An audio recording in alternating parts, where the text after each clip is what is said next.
sommes de retour sur le plateau télé d'Équipe Auto pour vous parler des innovations, notamment les lauréats qui ont reçu les trophées pour les Grands Prix internationaux de l'innovation automobile 2015. Tout de suite, nous allons parler de Roboki, qui a eu le trophée d'or dans la catégorie service, aire de service et réseau d'après-vente. Et pour nous parler de cette innovation, je reçois le directeur général de Oki, Pierre Marollo. Bonjour. Bonjour. Alors avant de nous parler un peu de cette magnifique machine en 3D, on va comprendre dans un instant, expliquez-nous le concept d'Oki, votre société. La société Oki a été créée en 1989 par mon père qui était Claude Marollo. Et donc on est venu au lavage parce qu'on était d'abord dans le nettoyeur haute pression. L'histoire, c'est que mon grand-père était le premier Français à importer un nettoyeur haute pression en France à la fin des années 50.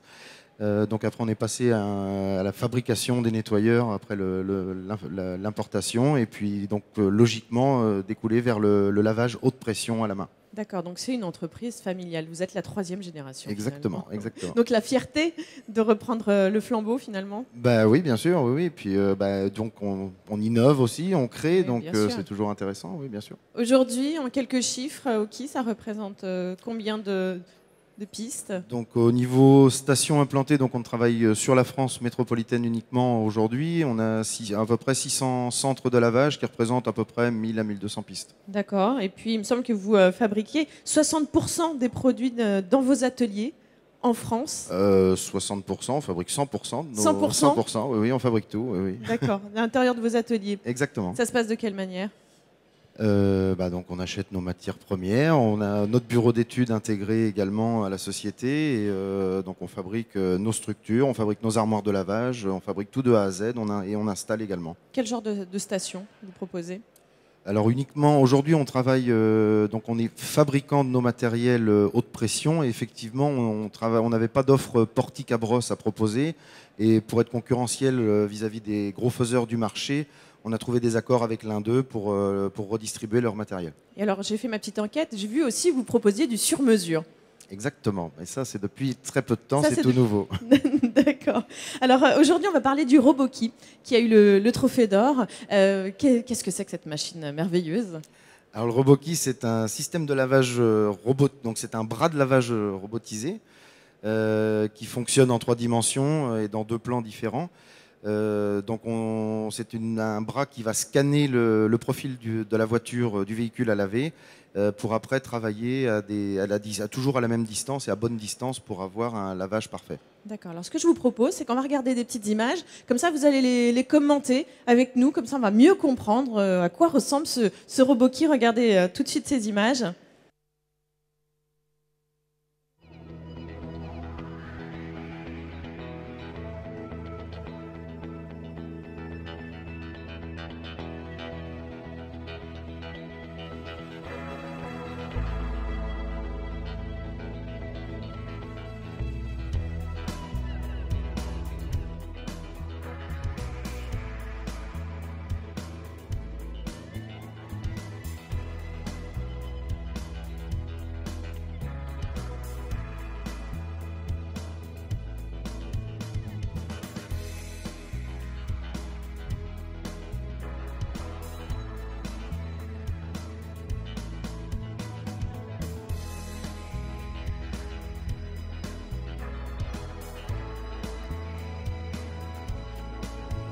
Donc on le voit, hein, c'est un bras qui s'articule autour du véhicule, donc c'est de manière tout automatisée. Exactement, c'est-à-dire que dans un premier temps, le bras fait le tour du véhicule à une distance un peu plus écartée pour passer le savon, la mousse. Et pendant cette phase de moussage, on a 2 caméras 3D qui sont embarquées sur le bras et qui enregistrent le profil du véhicule. D'accord, alors c'est pour ça que j'allais vous poser la question, pourquoi 3D? Mais du coup, c'est ça alors. Exactement, exactement. Okay. Donc les caméras sont situées de quelle manière? 2 caméras qui sont sur le bras, le 3e bras. Enfin, il est composé de 3 bras exactement, donc on est sur le 2e.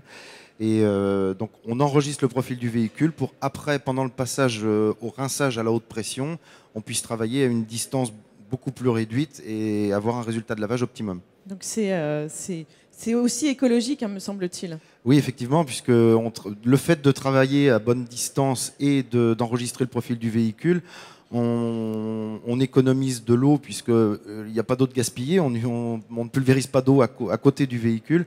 Et lorsqu'on fait par exemple le capot du véhicule, en fonction de la taille de la voiture, on ferme une buse pour économiser de l'eau et utiliser uniquement l'eau dont on a besoin pour le lavage. Alors c'est ça un peu vos chevaux de bataille chez Oki, c'est non seulement un peu l'écologie, l'innovation, et puis c'est le 100% fabrication française. Exactement. L'écologie, c'est important. Bon, ça, on est tous concernés, puisque aujourd'hui, c'est quand même un des grands phénomènes majeurs de la planète. Donc oui, mais tous ne font pas l'effort d'essayer d'innover dans ce sens-là. Exactement. Mais enfin, on va tous. Je pense que tout le monde va y venir à un moment donné. Nous, on essaie toujours de faire des choses différentes de ce que font les autres.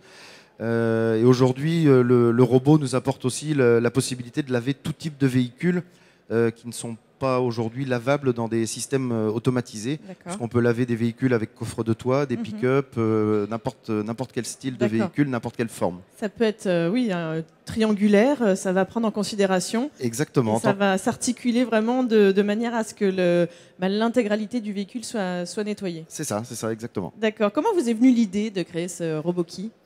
L'idée, donc, comme je vous disais tout à l'heure, on a un bureau d'études, mais qui ne comporte qu'une seule personne, étant donné la taille de notre société. Et c'est quelqu'un de très ingénieux qui un jour a eu cette idée après la visite d'un salon en voyant des systèmes automatisés, pas robotisés, mais qui manquaient d'efficacité et qui n'enregistraient pas les profils et qui travaillaient toujours à une distance beaucoup trop importante des carrosseries. Vous avez mis combien de temps pour créer RoboKey ? Alors la première idée, on a commencé à travailler dessus il y a 4 ans et on a réellement mis le turbo, je dirais, sur le développement il y a 2 ans. Et qu'est-ce que ça vous a fait quand on vous a annoncé que vous aviez le trophée d'or ? C'était bien sûr une belle récompense, puisque pour une petite société comme la nôtre, c'est toujours intéressant de pouvoir être reconnu par les professionnels du milieu. Vous étiez surpris ? Alors ça va paraître un peu prétentieux, mais pas trop surpris, parce qu'on savait que c'était quand même quelque chose qui n'existait pas dans le milieu du lavage. Vous y avez cru, quoi. On y a cru, exactement, on y a cru. Ouais. Puis aujourd'hui, ce trophée nous apporte la possibilité de communiquer sur notre innovation et de pouvoir continuer à communiquer encore plus sur nos stations de lavage habituelles. Donc là, c'est mis en commercialisation ou pas encore ? Alors le premier RoboKey va être installé avant la fin de l'année chez l'un de nos clients qui est à proximité de notre usine. D'accord. Pour qu'il passe l'hiver également dehors et le mettre en situation réelle. Et puis la commercialisation à proprement parler commencera au fin de premier semestre 2016. D'accord. Et pour Oki, quels sont vos défis d'avenir ? Les défis d'avenir, le robot, alors bien sûr de continuer à faire du lavage, self-service de qualité sans frotter, c'est important. Et le RoboKey va nous permettre d'ouvrir un petit peu les portes des frontières et de nous ouvrir à l'export. D'accord. En tout cas, merci d'être venu ici pour nous présenter RoboKey et encore félicitations pour ce trophée d'or. Merci à vous. Et puis on se retrouvera certainement pour d'autres innovations et nous on se retrouve très vite pour d'autres innovations. À très vite.